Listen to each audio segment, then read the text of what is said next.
Hey guys, it's Carl and Cindy. Hey everybody, Cindy and Carl. we're back We are back. and we're plugged in. And everything is hooked up as far as we know. Yes. So, in this video, we are going to talk about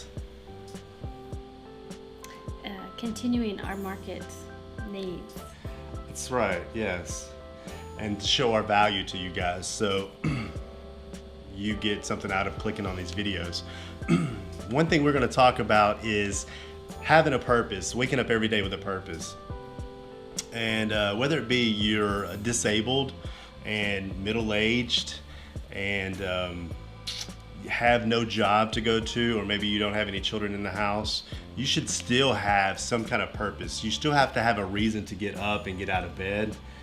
Even for the geriatric population, just because mom is in a nursing home or an assisted living or independent facility, and dad's been gone for 20 years, and you guys are 7 states over, mom still needs a purpose to get up every day. To live life without purpose is pointless. It's pointless. It's a waste of a life. What do you want to add to that? Well, I think just to add about when we talked about in a previous video about what we're occupational therapists and what occupation actually means. And it just means anything that gives your life meaning and purpose. So anything you do during the day that you use to give your life meaning and purpose is considered an occupation. So it's not just your job where you earn a paycheck, but it's what you do. Right. So for a lot of people who are retired or are disabled and unable to go to a job where they, work, there are still plenty of things that they can do occupation-wise that give their life meaning. Absolutely. That's right.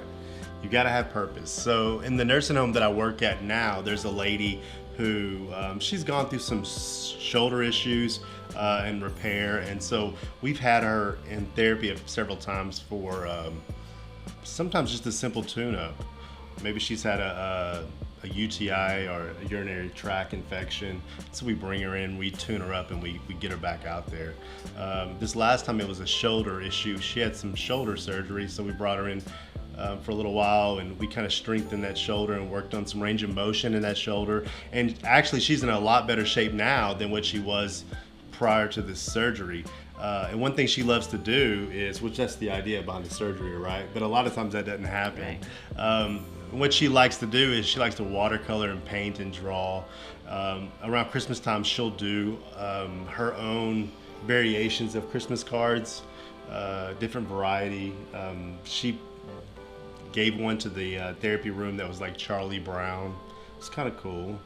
I've had her do a Jimi Hendrix painting for our son. He's a big guitar Jimi Hendrix fan. Right? Right. Okay. So just giving her a purpose. She enjoys getting up and working on that stuff. I think in a lot of times what can be considered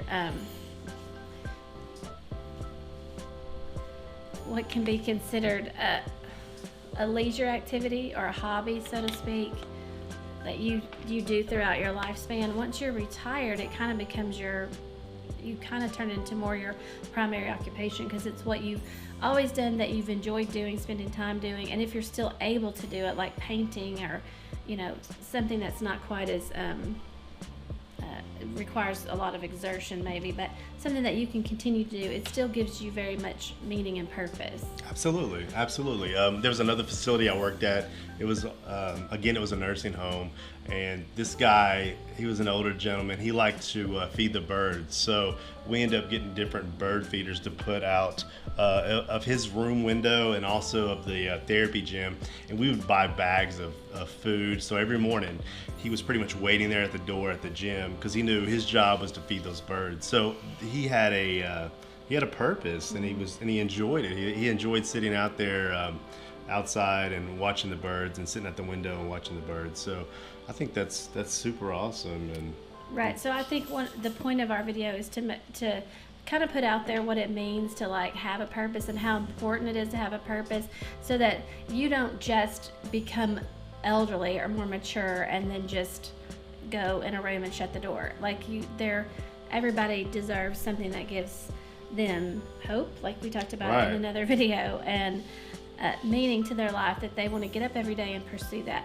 And it doesn't have to be huge. It doesn't have to change the world, so to speak. It can be very small, something as painting a Christmas card for the facility or the people that work with you, or just something that gives you enjoyment. So it's important to always, even if you're not a therapist, but if you have a family member who gets to that point in their life, it's very important that you try to help them be able to maintain some sort of engagement in an activity. Right. Being older, or being in the geriatric population, or being in a nursing home or assisted living, it doesn't mean you're just like ready for death. Like, if that's the case, like, that's sad. I mean, you should probably go ahead and end it, as harsh as that is. But you're still living life, and there's tons to experience. And just because things are modified from the way they were when you were, middle of the life, and you could come and go as you please, and you had your own vehicle, it's not over. You just modify it. You modify it your entire life. You couldn't do things as a toddler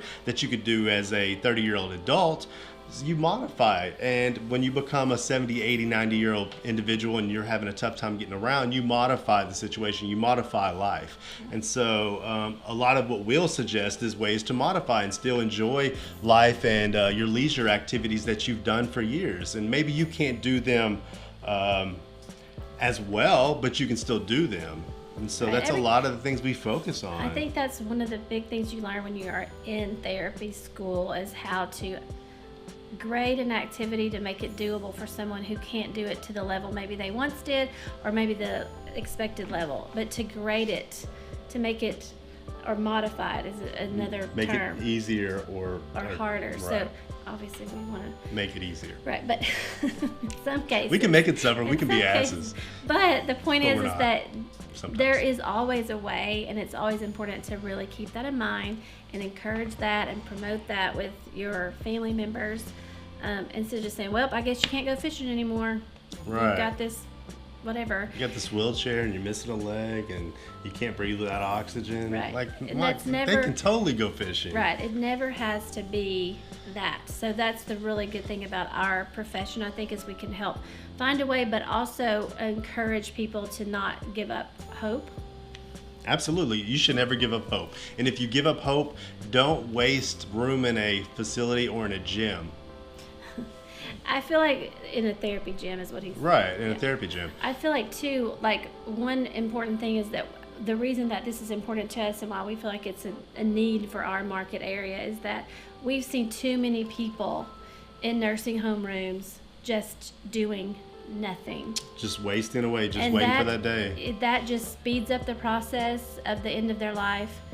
Obviously, they become weaker and sicker, and so we've seen that way too much. So I feel like it's a very important area that our market has a great need for, is to really promote and get everyone on board, reach as many people as we can in our community to encourage them to keep those leisure activities, those areas of interest going. Absolutely. I totally agree because believe it or not, one of these days, if you guys are lucky enough and we're lucky enough, we're going to be in that same spot. We're going to be 80, 90, maybe 100 plus. And I and you both want a reason to get up and do life, because it's not over. It's not over. It's absolutely not over. You're my reason to get up. And you're mine. But I used to worry that the boys would be like, well, she's old, let's get rid of her. And I've even said that out loud before, because I feel like sometimes that's a mentality of a younger person. It's like, right. Well, what can they do for us anymore? Nothing. So let's move on. That's not true. I think people obviously never want to be a burden on someone, their family members especially, but it's not true. That's not the case. Your family loves you, and they would never just right. put you out, hopefully. And I think it's also this, is that, you have a mother who's now 90. You've probably, and there's probably a good chance that you've only had one mother that is now 90. So you're unsure as that daughter or son how to actually deal with that. And it doesn't have to be complicated, and it doesn't have to be expensive. It's simple. And also, I've read so many things that say your mom took care of you from birth till however long it took to get you out flying. Some of you guys are still taking care of right, flying out there using your own wings, So think about that when it comes toward, when it becomes your turn to help them live a productive, meaningful life, right? Absolutely. Good job. Cool. All right, guys, so that's it for this video. This is something we could talk about for hours, and you guys won't want to watch us for hours because we've done a lot of studying. We spent a lot of money, and that was what came out of all that studying, is that you guys don't like to see us for too long. So yeah, that's true. Anyways, thank you guys for watching. If you have any questions, concerns, or you want to add to this discussion, comment below. Yeah. Comment down here. Yep. Down Right. there. Anyways, you can like, you can subscribe, or you can skip all of that. Maybe catch our other video, or I like to watch people go through their vinyl records, so maybe check that out. We don't have any of those exciting. videos. I enjoy it. So anyways, we'll catch you guys next time.